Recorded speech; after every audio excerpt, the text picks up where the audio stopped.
Tiago capítulo 4, versículo 14, diz assim: Vós não sabeis o que sucederá amanhã. Que é a vossa vida? Sois apenas como neblina que aparece por um instante e logo se dissipa. O tema da nossa mensagem essa noite é esse versículo de Tiago 4, 14. Não sabemos o dia de amanhã.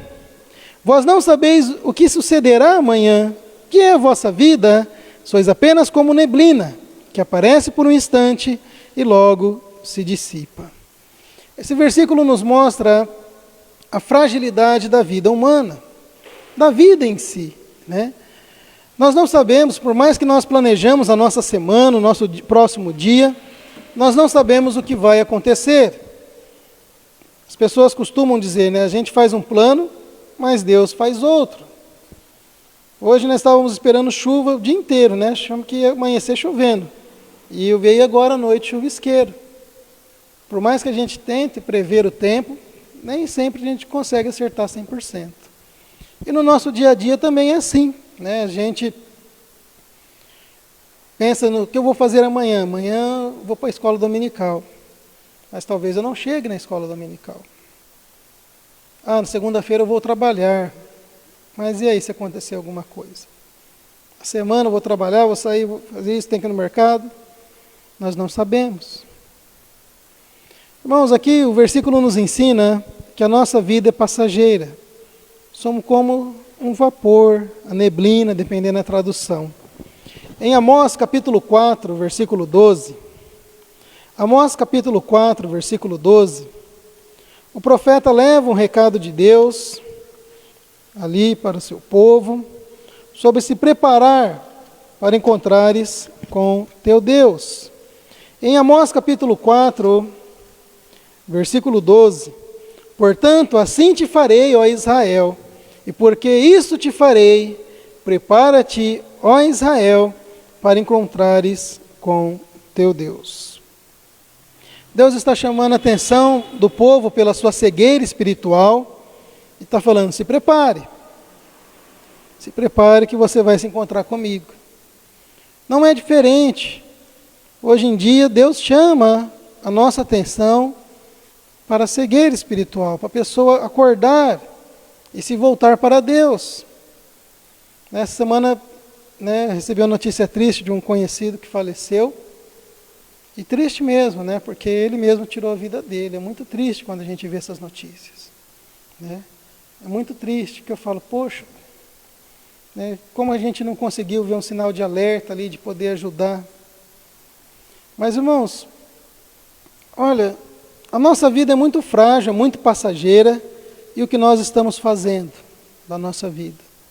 Como estamos servindo a Deus? Como estamos levando outras pessoas? Nós não podemos forçar, mas é nossa obrigação, enquanto tivermos tempo, convidar, falar, para a pessoa nunca falar que ninguém falou, ninguém se importou.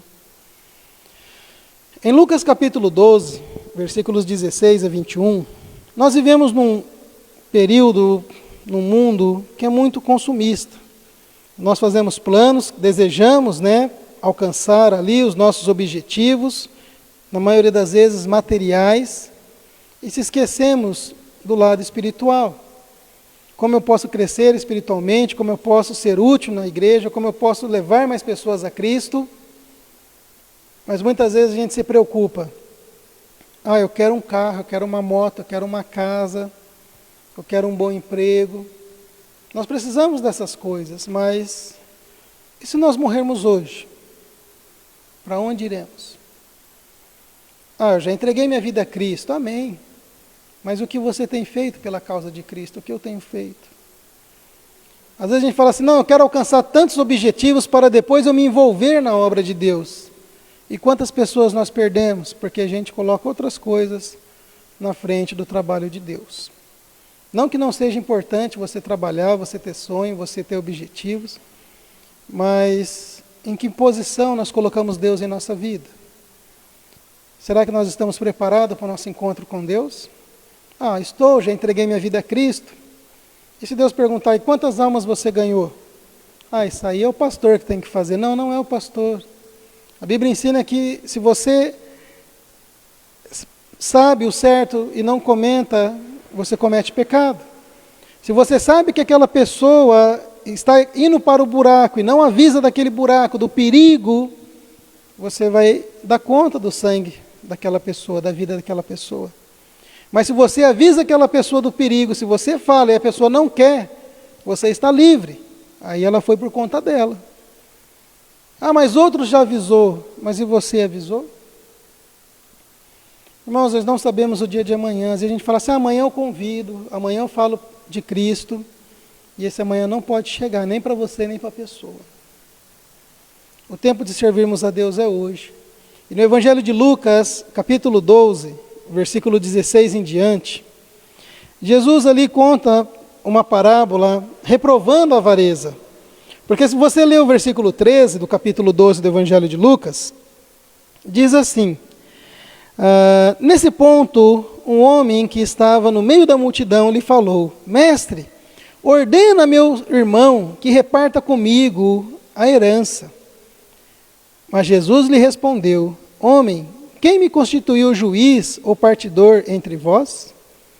Muitas vezes as pessoas vão até Cristo por causa de bens material. Não, eu vou orar a Jesus para mim conseguir um carro, uma moto, um emprego, um dinheiro, para Deus resolver essa questão aqui, familiar, de herança. E aí Jesus falou para aquele homem, olha, quem me colocou de juiz ou partidor entre vós? E no versículo 5 Jesus diz assim, tende cuidado e guardai-vos de toda e qualquer avareza, porque a vida de um homem não consiste na abundância dos bens que ele possui. Irmãos, a vida do homem não consiste. Por outro homem, muitas vezes, você vale o que você tem no bolso, o que você tem no banco, o carro que você anda. O homem, às vezes, mede assim o outro ser humano. Só que é por interesse. Não é uma amizade verdadeira. Mas olha, o que Paulo ensina lá em Timóteo? Nada trouxemos para esse mundo, e é manifesto que nada nós vamos levar dele. Então, olha, nesse meio tempo, as pessoas ficam brigando por causa de carro, casa, celular, e etc e tal. Mas nós não trouxemos nada e não vamos levar nada dele. E aí Jesus profere uma parábola no versículo 16, dizendo, o campo de um homem rico produziu com abundância. E ele pensava consigo mesmo, dizendo, o que farei? Pois não tenho onde recolher os meus frutos. Já pensou? Tem gente que tem tanto dinheiro que não sabe mais onde gastar, não sabe mais o que comprar. Não é assim que a gente fala hoje em dia, ou vê, né, algumas pessoas? E aí esse homem pensava consigo, no versículo 18 ele disse, olha, eu vou fazer isso. Eu vou destruir os meus celeiros, reconstruí-los-ei maiores, e ali recolherei todo o produto dos meus bens. E então direi à minha alma, tens em depósito muitos bens para muitos anos. Descansa, come, bebe e regala-te. Hoje em dia não é diferente. Tem pessoas que pensam, eu vou trabalhar, eu vou juntar dinheiro, eu vou comprar uma casa, um carro, vou fazer isso, vou fazer aquilo outro, e aí depois eu quero só sombra e água fresca, eu quero comer, beber e descansar. E às vezes a pessoa luta, quando está perto de aposentar, ou acha que vai aposentar, ou acha que vai conseguir tirar umas férias vitalícias, ela morre. Aí fica lá para os herdeiros brigar, né? Quem fica com o carro, quem fica com a casa, quem fica com o dinheiro, quem fica, né? E esse homem, ele pensava assim. Hoje em dia as pessoas falam assim, eu não tenho tempo para ouvir de Cristo, eu não tenho tempo para ir à igreja, porque eu tenho que trabalhar. Ou eu chego tarde do meu trabalho, eu estou muito cansado. E aí eu tenho que cuidar da minha casa. Penso em trabalhar de novo. Aí eu tenho que fazer isso, eu tenho que fazer aquilo. E nunca tem tempo para Deus. Nunca tem tempo para ouvir a palavra de Deus. Esse homem, ele vivia assim, não, eu tenho que trabalhar, me esforçar, porque depois é só comer, beber e descansar. Versículo 20, Deus fala assim, louco, esta noite pedirão a tua alma, e o que tens preparado? Para quem serás? Olha, o que temos preparado, para quem serás? Como temos vivido Para quem temos vivido? A quem nós temos servido? Feliz aquele servo quando o seu Senhor voltar o achar servindo. Como o Senhor vai nos encontrar? Assim é aquele que entesoura para si mesmo e não é rico para com Deus. Então, olhando esses versículos aqui, nós vemos o Senhor Jesus contando a história de um homem que ele se preocupava somente com bens materiais. Em trabalhar, em conquistar. Eu digo, não é errado você ter objetivos. É errado você não buscar objetivos dentro da vontade de Deus. Ou deixar Deus de lado para alcançar os seus objetivos. E aí você vai correr atrás do vento, porque você vai conquistar talvez uma grana alta, coisas boas, mas se você morrer, você vai para onde? O que você tem preparado? Quantas pessoas ajudou a ir para o céu? Ou pior ainda, você ajudou para ir ao inferno? Como eu vou ajudar alguém para o inferno? Quando eu não falo de Cristo, eu estou ajudando a pessoa a ir para o inferno. Porque ela não conhece a Jesus. Ah, mas nunca ouviu? Olha, talvez nunca ouviu do seu jeito. E você se calou. Em João capítulo 10, versículos 27 a 28, o porquê é importante falarmos de Cristo?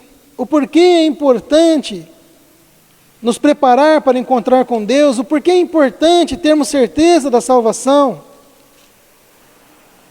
Primeiro, porque em Cristo há segurança.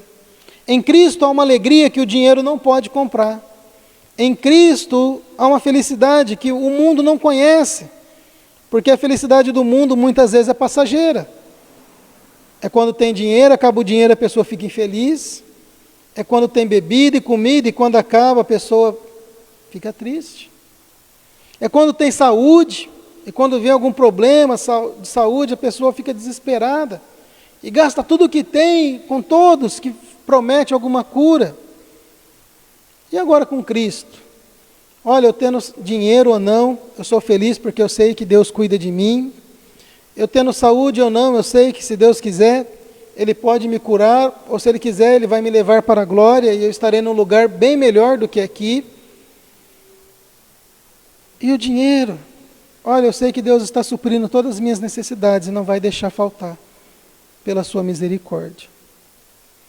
Então, irmãos, há uma diferença. E no capítulo 10, versículo 27 do Evangelho de João, Jesus diz assim: as minhas ovelhas ouvem a minha voz, eu as conheço e elas me seguem. O porquê você entregar a vida a Cristo? Para ser conhecido por Jesus. Você ser uma ovelha do seu aprisco, você conhecer ali o seu bom pastor. Versículo 28. E dou-lhes a vida eterna, jamais perecerão, e ninguém os arrebatará da minha mão. Em Cristo há segurança. Em Cristo há salvação. Ninguém nos tira da mão de Cristo. Ninguém. Nenhuma situação, nenhuma pessoa. Porque Cristo pagou o preço do meu e do seu pecado. Capítulo 10, versículo 17 de Romanos. O porquê é importante eu ouvir a palavra de Deus? O porquê? Capítulo 10, versículo 17 de Romanos. Assim a fé vem pelo ouvir, e o ouvir da palavra de Deus. Eu só vou ter fé, só vou acreditar se eu ouvir. Eu só vou aprender o certo se eu ouvir a palavra de Deus. Mas olha, às vezes eu me sinto fraco. Eu não sei o dia de amanhã, mas eu já estou desanimado, estou triste. Capítulo 6 de Efésios, versículo 10. Efésios capítulo 6, versículo 10. Olha o que o apóstolo Paulo fala. Quanto ao mais, sede fortalecidos no Senhor e na força do seu poder. Nós precisamos ser fortalecidos no Senhor Deus, na sua palavra. Reconhecer ali a sua misericórdia e nos guardar a cada dia. Olha, está difícil, mas poderia ser pior. E graças a Deus nós podemos orar a Ele e Ele vai nos ouvir. Nós temos um intercessor, o Senhor Jesus Cristo, e Ele ouve as nossas orações. Ele está lutando por nós, Ele está nos protegendo, está nos guardando. Então, irmãos, é importante nos fortalecer no Senhor e na força do seu poder, para cada dia vencermos as tentações, vencermos as fraquezas, vencermos ali as ciladas impostas pelos inimigos, através da palavra de Deus. Nos fortalecermos no Senhor e na força do seu poder. Em 1 Coríntios capítulo 15, versículo 57, nós precisamos acreditar que estamos num time campeão. Cristo nos deu a vitória sobre a condenação do pecado, nos está dando a vitória sobre o pecado, porque cada dia nós vamos vencendo quando nós nos colocamos em servidão a Ele, em obediência à sua palavra, nós vamos vencendo cada tentação. E se eu cair, Ele vai me levantar e me ajudar a vencer. Em 1 Coríntios 15, 57 diz: graças a Deus que nos dá a vitória por intermédio de nosso Senhor Jesus Cristo. Em Cristo Jesus eu sou mais que vencedor, eu sou um super conquistador. Então, olha, eu não sei o dia do meu encontro com Deus, mas eu estou preparado. Eu estou buscando me preparar. Eu estou conhecendo através da sua palavra. E graças a Deus que nos dá a vitória por meio de Cristo Jesus, nosso Senhor. Então eu consigo vencer minha tristeza, eu consigo vencer os momentos difíceis, confiando em Cristo. Eu consigo vencer minhas limitações, confiando em Cristo. Porque pela sua misericórdia Ele me guardou. E aí o versículo 58, que eu gosto muito. Portanto, meus amados irmãos, sede firmes e constantes, sempre abundantes na obra do Senhor, sabendo que no Senhor o vosso trabalho não é em vão. Não importa se vem 1, 2, 3, 4, importa que o nosso trabalho no Senhor não é em vão. Não é em vão servirmos a Deus, não é em vão pregarmos a sua palavra, não é em vão. Então nós não podemos desistir.